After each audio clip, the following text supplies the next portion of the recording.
Olá, meus amados, a nós aqui outra vez. Todas as semanas estamos aqui nesta página do YouTube para tratarmos das nossas lições bíblicas da Escola Dominical.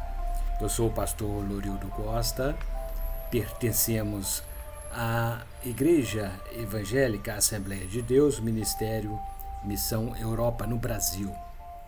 E o nosso presidente é o pastor José Antônio de Castro.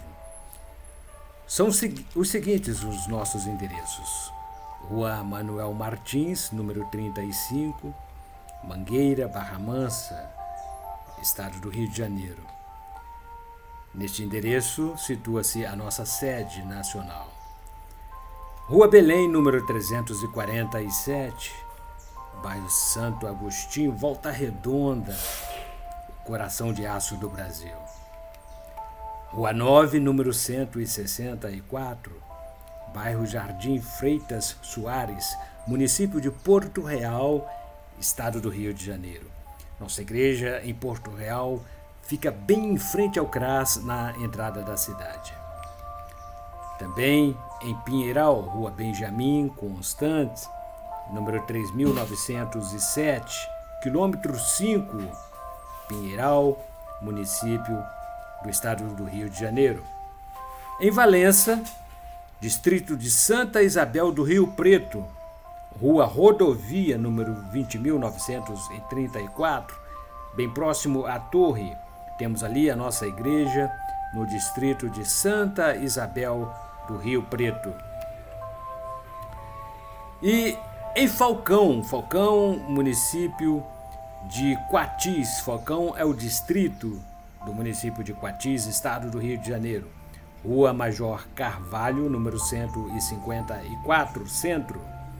E em Minas Gerais, Rua Governador Valadares, número 350, Centro, Santa Rita de Jacutinga, na praça principal, Praça Society, de Santa Rita de Jacutinga. Em Caratinga, Minas Gerais, Rua Coronel Antônio Saturnino, número 194, bairro Esperança. Amados, já está disponível o nosso novo lançamento, o jornal Missão Europa em Ação. Temos aqui notícias interessantíssimas, notícias de todas as nossas igrejas. São 33 igrejas espalhadas pela grande Europa e aqui no Brasil. Ministério Missão Europa. Este é o nosso jornal, o nosso veículo de comunicação de massa. Temos aqui notícias de eventos, inaugurações, batismo nas águas, palavras pastorais, testemunhos, estudos bíblicos. São 12 páginas coloridas por apenas R$2. E se você adquirir acima de 20 unidades, nós faremos um desconto de 50%. Prestigie o nosso jornal, Missão Europa em Ação. Nós temos aqui relacionados os nossos trabalhos na Itália. Temos 16 trabalhos na Itália. Em Portugal, temos 5 trabalhos, 5 igrejas. Na Espanha, 2 igrejas. Na Suíça, 2 igrejas. E aqui no Brasil, esses endereços que nós já elencamos aqui no início. No total, são 33 igrejas do Ministério Missão Europa no Brasil, e estamos imbuídos em cumprirmos na íntegra a grande comissão deixada por Jesus, para que fôssemos a todo mundo até os confins da terra. E é isto que estamos fazendo. Lição número 10, lição de 3 de dezembro do ano de 2023. Já estamos nas lições finais. São 13 lições. Hoje falaremos sobre a 10ª, uma lição maravilhosa, a crucificação de Cristo. O texto áureo está fundamentado no Evangelho de Jesus Cristo segundo escreveu o apóstolo João, no capítulo 12, versículos 32 e 33. E eu, quando for levantado da terra, todos atrairei a mim. E dizia isso significando de que morte haveria de morrer. Verdade aplicada. Como era difícil aceitar e compreender que o Filho do Homem, o Cristo, precisaria morrer em uma cruz. Livro de Deuteronômio, capítulo 21, versículos 22 e 23. E Epístola de Paulo aos Gálatas, capítulo 3, versículo 13. Objetivos da lição: ensinar por que Cristo deveria morrer na cruz, revelar o poder sobrenatural de Jesus sobre a cruz e falar da importância do sofrimento de Cristo na cruz. Nossos textos de referência encontram-se também no capítulo 23 do Evangelho de Jesus Cristo segundo escreveu Lucas, o Dr. Lucas, capítulo 23, versículos 39 a 48. Assim dizem: E um dos malfeitores que estavam pendurados blasfemava dele, dizendo: Se tu és o Cristo, salva-te a ti mesmo e a nós. Reconhecendo, porém, o outro, repreendeu-o, dizendo: Tu nem ainda temes a Deus, estando na mesma condição? E nós, na verdade, com justiça, porque recebemos o que os nossos feitos mereciam, mas este nenhum mal fez. E disse a Jesus: Senhor, lembra-te de mim quando entrares no teu reino. E disse Jesus: Em verdade te digo que hoje estarás comigo no paraíso. E era já quase a hora sexta, e houve trevas em toda a terra até a hora nona. Escurecendo-se o sol, e rasgou-se ao meio o véu do templo. E clamando Jesus com grande voz, disse: Pai, nas tuas mãos entrego o meu espírito. E havendo dito isso, expirou. E o centurião, vendo o que tinha acontecido, deu glória a Deus, dizendo: Na verdade, este homem era justo. E toda a multidão que se ajuntara a esse espetáculo, vendo o que havia acontecido, voltava batendo nos peitos. Introdução. Profecias acerca de Cristo, o Filho do Homem, que haveria de ser o rei de Israel, indicavam que ele precisaria padecer e morrer na cruz como maldito. Era difícil para os judeus absorverem essa informação. E o título do tópico primeiro: O Filho do Homem precisava morrer. Numa mistura de sentimento, é confuso considerar que Jesus, conforme João capítulo 12, versículo 34, sem pecado algum, precisou morrer no lugar do homem. Capítulo 12 do Evangelho segundo João, versículos 23, 24 e 27. É inexplicavelmente injusto. Capítulo 12 de João, 35 e 36. E ao mesmo tempo jubiloso. Ninguém poderia realizar a vontade do Pai. Evangelho segundo João, capítulo 1, versículo 29. A não ser ele. Jesus relembrou a todos o que já sabiam pelas Escrituras. Eles conheciam as profecias sobre esse assunto. João capítulo 12, versículos 37 a 50. Nicodemos teve o privilégio de dialogar com ele e ouvir sobre a revelação. João capítulo 3, versículos 13 a 15. Isso retrata a cegueira espiritual em que o mundo encontrava-se, como um inveterado dependente químico que sabe correr risco de morte, mas não se liberta, ainda que ciente do seu deplorável estado. Existem pessoas que conhecem a verdade. Evangelho segundo João, capítulo 8, versículo 32. Mas não conseguem desfrutar da verdade por estarem presas em religiões. Não tome posse da libertação. Evangelho segundo João, capítulo 8, versículo 36. Só conhecer não é o suficiente. É preciso permitir-se por intermédio de Jesus. Subtópico 1.1. Carregando o peso da cruz. Ao ser levado para o local da execução, Jesus teve de carregar a cruz. Foi castigado por duros açoites. Zombaram dele pelo caminho até o Gólgota. Seus cansaços, dores físicas e emocionais foram cruéis, a ponto de constranger Simão Cirineu para ajudá-lo. Evangelho segundo Lucas, capítulo 23, versículo 26. A cruz fora confeccionada para Barrabás. Lucas 23, versículos 18 e 19. E não para Jesus.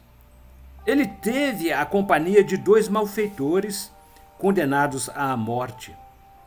Livro do profeta Isaías, capítulo 53, versículo 12. E Evangelho segundo Lucas, capítulo 23, versículo 32. Lembremos-nos de Mateus, capítulo 16, versículo 24, e concluamos que ele não precisava renunciar, e sim nós. Quando passarmos por momentos difíceis, precisamos refletir sobre o seu sacrifício, incomparavelmente maior, a fim de valorizarmos o que ele fez por nós. Seu martírio foi único. A covardia humana fê-lo carregar a cruz e ser pregado nela, deixando-o exposto à vexação dos opositores. Subtópico 1.2. Pregado na cruz e liberando perdão. Como não admirar a atitude de alguém torturado, com fortíssimas dores, pés e mãos perfurados, preso numa cruz, a fronte perfurada e sangrando, fortes dores de cabeça, sangue esvaindo-lhe pelos olhos, os pulmões contraídos e com dificuldade de respiração, hemorragias internas, lábios secos de sede, perda de líquidos do corpo, veias dilatadas como por estiramentos e câimbras nos músculos, alteração da pressão arterial, e ainda assim conseguir liberar perdão. Tais sintomas foram sentidos por Jesus quando pregado na cruz entre 2 salteadores, conforme escreveu Lucas, capítulo 23, versículo 34, e ainda reuniu ânimo para perdoar. Perdoou os malfeitores e a humanidade decaída pelo pecado. Todos deveriam tomar a atitude de um dos salteadores, conforme Lucas, capítulo 23, versículos 40 a 43. Ao contemplarem Jesus na cruz, todos deveriam lembrar. Números, capítulo 21, versículos 7 a 9 e Evangelho de João, capítulo 3, versículos 13 a 17. Mesmo padecendo humilhações, ele não abriu a sua boca. Profeta Isaías, capítulo 53, versículo 7. Rogou o perdão ao Pai pela humanidade irremediavelmente perdida. Subtópico 1.3. Só Jesus poderia vencer todas as afrontas. Comprovado por especialistas da área médica, a falta de oxigênio no cérebro leva a sequelas irreversíveis. Jesus suportou tudo na cruz. Nós não aguentaríamos os sofrimentos do castigo de cruz. Humanamente impossível liberar perdão. Os soldados prenderam-no na cruz, na companhia de malfeitores. Evangelho segundo Lucas, capítulo 23, versículo 33. Repartiram suas vestes e sortearam sua capa. Lucas 23, versículo 34. Os zombadores perguntaram-lhe como poderia salvar-se. Lucas 23, 35. já que salvara outros. Os soldados deram-lhe vinagre e diziam para se salvar. Lucas 23, versículos 36 e 37. Já que era o rei dos judeus. Escreveram sobre a cruz, por ordem de Pilatos, em grego, latim e hebraico: Este é o rei dos judeus. Evangelho segundo escreveu Lucas, capítulo 23, versículo 38. Um dos ladrões duvidou de sua divindade. Lucas 23, 39. E disse para se salvar e a eles também. As horrendas humilhações foram lições que trouxeram incentivo para prosseguirmos na dura caminhada. Paulo escreveu aos Romanos, Epístola aos Romanos, capítulo 8, versículos 31 a 39. As afrontas de Cristo enchem-nos de fé e esperança. Tópico número 2. A cruz de Cristo e as oportunidades. Os salteadores pregados ao lado de Jesus também sofreram horrores diante daquele espetáculo terrível. Foram culpados e mereceram passar vergonha diante da sociedade. Ainda vivos, tiveram a oportunidade para expressarem seus sentimentos. O primeiro zombou de Cristo e o outro repreendeu seu companheiro e reconheceu seu estado pecaminoso.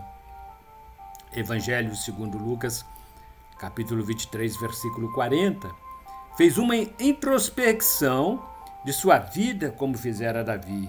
Salmos número 51, versos 1 a 6. Reconheceu a inocência de Cristo. Lucas 23, 41. Seu senhorio e seu reino. Mostrou-se arrependido. Suplicou pelo perdão divino. Lucas 23, 42. Jesus perdoou e lhe prometeu uma vaga no tempo que se chama hoje. Evangelho segundo Mateus, capítulo 16, versículos 25, 26, Lucas 23, 43. Cristo revelou que a vida é uma dádiva, mas podemos perdê-la. Mateus capítulo 16, versículos 25 a 26. É de suma importância valorizar o sacrifício de Jesus. Lucas 23, 47. A decisão de glorificar a Deus por sua existência é para já. Havia muita gente entre a multidão. Lucas 23, 48. E o livre-arbítrio estava diante de todos. Subtópico 2.1. A morte de Cristo abalou o universo. A tristeza quando morre um ente querido. A dor da separação é terrivelmente dolorosa. Quando Jesus, o Filho de Deus, estava prestes a morrer, a natureza manifestou-se. Entre meio-dia e 15 horas, conforme Salmo número 19, versos 1 a 6, ocorreu uma eclipse. Evangelho segundo Lucas, capítulo 23, versículos 44 e 45. Era a revolta da natureza pela comiseração do Criador. O inferno alegrara-se na expectativa da derrota do Cristo invencível. Epístola 1 Timóteo, capítulo 1, versículo 17.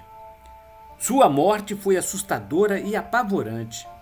Ninguém imaginaria que coisas horrendas pudessem acontecer. A morte de Cristo abalou o universo, mas revelou quem ele realmente é.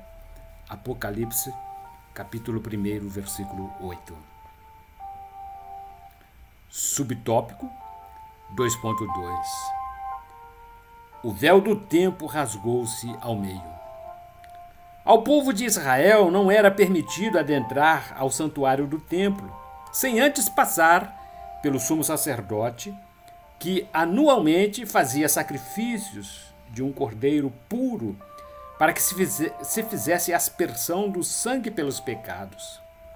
Ele se achegava para oferecer os sacrifícios, mas não poderia aproximar-se do Santo dos Santos, onde estava a Arca do Testemunho. A morte de Jesus simbolizou exatamente isso. Ele é o Cordeiro Pascal que teve seu sangue aspergido. Livro de Êxodo, capítulo 12, versículos 5 a 7. Sangue aspergido na cruz. Um véu separava o limite de acesso do sumo sacerdote ao lugar santíssimo. Quando Jesus deu um brado e entregou sua vida ao Pai, o véu do templo rasgou-se em dois, de alto a baixo. Tremeu a terra e fenderam-se as pedras. Evangelho segundo Mateus, capítulo 27, versículo 51. Simbolicamente, o Pai abriu o acesso a ele através de Cristo. Hebreus capítulo 9, versículos 23 a 28. O apóstolo João falou sobre a garantia do livre acesso através de Jesus. Epístola de 1 João, capítulo 2, versículos 1 e 2. Não há outra maneira de ser perdoado a não ser pelo seu sangue, através da morte do Salvador. Hebreus, capítulo 4, versículos 14 a 16. Temos acesso a Deus. Chegamos ao trono da graça sem necessidade de um intercessor humano. Jesus é, conforme Hebreus capítulo 10, versículos 19 a 22. Jesus é a porta de acesso que foi aberta para todo aquele que nele crê. Subtópico 2.3. Jesus entregou sua vida ao Pai. Seria banal se o Rei dos Reis fosse morto por qualquer pessoa. Ele não seria o Emanuel, o Filho do Homem. Nada o poderia deter, nem as tentações, ameaças de apedrejamentos, acusações de que era influenciado pelo mal. Disseram que expulsava demônios por Beelzebu. Nem mesmo a cruz ou a morte puderam vencê-lo. Como esquecer sua declaração? Evangelho segundo João, capítulo 10, versículos 17 a 18. Ele já havia prometido. João 2,19. Não acreditaram nele e muitos o desafiaram. Marcos, capítulo 15, versículo 29. Foi necessário que ele se rendesse ao Pai para que a morte tivesse permissão para se apossar dele. Jamais ele seria vencido pela morte. O Pai não o abandonou por completo quando o entregou à morte. Evangelho segundo Marcos, capítulo 15, versículo 34. Foi necessário que ele verbalizasse: Pai, nas tuas mãos entrego o meu espírito. E havendo dito isto, expirou. Só assim a morte foi autorizada a agir, conforme Evangelho segundo Lucas, capítulo 23, versículo 46. A fim de confirmar sua morte, seu lado foi furado. João, capítulo 19, versículo 34. Dele saiu água e sangue, e se constatou que não haviam mais sinais vitais. Tópico número 3. Há conforto aos pés da cruz. Junto à cruz estava sua mãe, a irmã de sua mãe, Maria, mulher de Clopas, e Maria Madalena, João 19, 25. Essas mulheres contribuíram para que ele operasse milagres na vida delas. Por isso foram mencionadas. Uma multidão havia assistido à crucificação. Jesus avistou sua mãe e o discípulo a quem amava. Disse a sua mãe: mulher, eis aí o teu filho. João 19, 26. Depois ao discípulo: eis aí a tua mãe.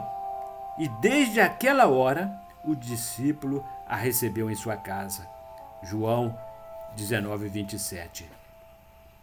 Estes registros demonstram o amor de Jesus pelas mulheres que sofrem a perda dos filhos e concretiza seu consolo e amparo a elas. Diante da cruz, há atenção para quem está triste, precisando de apoio. reconhecendo-o como Salvador e que o seu sofrimento foi para levar nossas dores e sofrimentos. Mesmo sem merecer, ele morreu em nosso lugar. Todos os que se aproximam dos pés da cruz recebem algo dele e não ficam sem solução. A cruz é um símbolo de triunfo e do poder divino, pois ela nos traz a mensagem de salvação. Conforme a Epístola de Paulo, 1 a Coríntios, capítulo 1, versículo 18. Quando o Salvador estava pregado nela, rogou ao Pai que nos perdoasse. A cruz não é um amuleto de sorte ou um símbolo para ser venerado. Epístola de Paulo aos Gálatas, capítulo 3, versículo 13. Trazemos na lembrança que Jesus foi pendurado na cruz como um maldito para nos salvar. Subtópico 3.1. Fel e vinagre em lugar de água. O que fizeram com ele, pregando-o na cruz, e todos os requintes de crueldade foram de uma maldade sem limites. Quando sentimos sede, nosso corpo precisa de água. Um corpo adulto contém 70% de líquido. Jesus estava desidratado, exposto ao sol, ferido e com muitas dores. Vencido pelo cansaço físico e estresse, sentiu sede e pediu água. Evangelho segundo João, capítulo 19, versículo 28. Precisava desidratar-se. Em Mateus, capítulo 7, versículos 9 a 11, ele ensinou que se um filho pedir pão a seu pai, ele não dará uma pedra. E se pedir peixe, não dará uma serpente. Entende-se que uma pessoa boa jamais fará tal coisa a quem quer que seja, para que a Escritura se cumprisse. Livro de Salmo, número 69, verso 21. Fizeram isso com ele. Evangelho segundo João, capítulo 19, versículos 29 e 30. Sempre ouvimos dizer que não se deve negar água para ninguém. Fizeram assim com Jesus. Talvez fosse menos agravante se não o dessem nada, em lugar de fel e vinagre.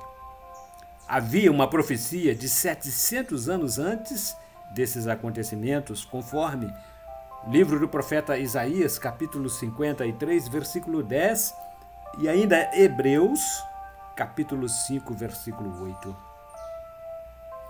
Ele foi obediente até o fim de sua jornada na terra. Subtópico 3.2. Está consumado. E quando Jesus tomou o vinagre, disse: está consumado. Inclinando a cabeça, entregou o Espírito. João, capítulo 19, versículo 30. Esse texto significa que ele prestou obediência ao Pai e confirmou a conclusão da obra da redenção pela humanidade. Ele expressou que, apesar do sofrimento, havia cumprido voluntariamente a finalização do seu trabalho. Os soldados passaram em revista e desejaram quebrar suas pernas. Houve consenso de que não seria necessário, pois já estava morto. Fizeram assim com os malfeitores. Salmo número 22, versos 17, 34, versos 19 e 20, e Evangelho segundo João, capítulo 19, versículos 31 a 34 e 36. Jesus realizou o desejo do Pai. Ofereceu-se como sacrifício perfeito, como quem faz um excelente trabalho. exaustivo, mas compensador. Ele pagou o mais alto preço, pensando em nós e nos redimiu pelo seu sangue. Evangelho segundo João, capítulo 19, versículo 34. Saiu sangue e água do seu corpo, como símbolo da sua pureza e santidade. Lavou-nos das imundícias, tirou toda a sujeira e nos purificou dos pecados. Há uma promessa no encerramento da crucificação de que veremos aqueles que o traspassaram. João, capítulo 19, versículo 37. A feliz expectativa é de que nos dará o privilégio de estarmos com ele. Subtópico 3.3 A sepultura de Jesus Cristo. Dois personagens foram importantes na realização do seu sepultamento. José de Arimateia, senador honrado, que também esperava o reino de Deus, ousadamente foi a Pilatos e pediu o corpo de Jesus. Comprou um lençol fino e o depositou num sepulcro lavrado numa rocha. Revolveu a pedra para a porta do sepulcro. Evangelho segundo Marcos, capítulo 15, versículos 42 a 47. Em Lucas, capítulo 23, versículos 50 a 56, há as características de homem de bem e justo. Ninguém ainda havia sido posto no sepulcro depois do dia da preparação. Mulheres da Galiléia seguiram-no. Mateus, capítulo 27, versículo 61 e Marcos 15, 47. Narram os nomes de Maria Madalena e Maria, mãe de Jesus, que viram como foi posto o corpo no sepulcro. Elas prepararam especiarias e ungüentos. Em João 19, 38 e 39, há o relato de que José de Arimateia era discípulo de Jesus, oculto por medo dos judeus, com Nicodemos, aquele que anteriormente se dirigira de noite com Jesus. Levaram quase 100 libras de um composto de mirra e aloés. Os dois arriscaram-se para cumprirem a tarefa do ato fúnebre daquele que os ensinou o caminho de tal maneira que divinamente foram inseridos na história como discípulos. Eles aproveitaram os momentos de diálogo com o Salvador, principalmente Nicodemos, conforme Evangelho segundo João, capítulo 3, versículos 1 a 21. Conclusão. A crucificação de Jesus foi a maior dor e sofrimento que nenhum outro homem em todo o universo suportaria, pois não teria condição alguma de se posicionar a favor da humanidade, a fim de que pudesse trazer salvação e vida eterna, conforme Atos dos Apóstolos, capítulo 4, versículo número 12. Pois bem, amados, chegamos ao final de mais uma lição. E como reflexão, queremos deixar aqui um texto escrito por Truman Davis sobre o suor como gota e sangue. Diz assim: o sofrimento físico de Jesus começou no Getsemane. Em Lucas diz: e estando em agonia, orava mais intensamente.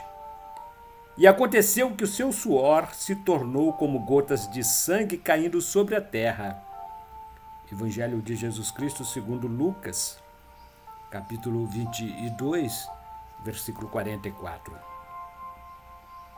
Todos os truques têm sido usados por escolas modernas para explicarem esta fase, aparentemente seguindo a impressão que isto não podia acontecer. No entanto, consegue-se muito consultando a literatura médica. Apesar de muito raro, o fenômeno de suor de sangue é bem documentado. Sujeito a um estresse emocional, finos capilares nas glândulas sudoríparas podem se romper, misturando assim o sangue com o suor. Este processo poderia causar fraqueza e choque. Atenção médica é necessária para prevenir hipotermia. Portanto, no próximo domingo estaremos de volta para falarmos sobre a ressurreição de Jesus. Será a nossa antepenúltima lição. Ebenezer Dominical, estamos estudando sobre o incomparável amor de Deus através de seu Filho. É um pequeno estudo sobre Cristologia. E você que ainda não frequenta uma escola bíblica dominical, faça-o para enriquecimento espiritual, para adquirir conhecimentos e entendimento, pois só existe uma maneira de nos aproximarmos de Deus, através de seu Filho, por orientação do Espírito Santo, que é Ele quem nos revela os mistérios escondidos em Deus, e é Ele, o Espírito de Deus, que comunica com o nosso espírito de que realmente somos filhos de Deus. Seja aluno da escola dominical e você verá o quanto será bom para o seu espírito, para a sua alma. Que Deus, em Cristo Jesus, a todos abençoe. Até lá!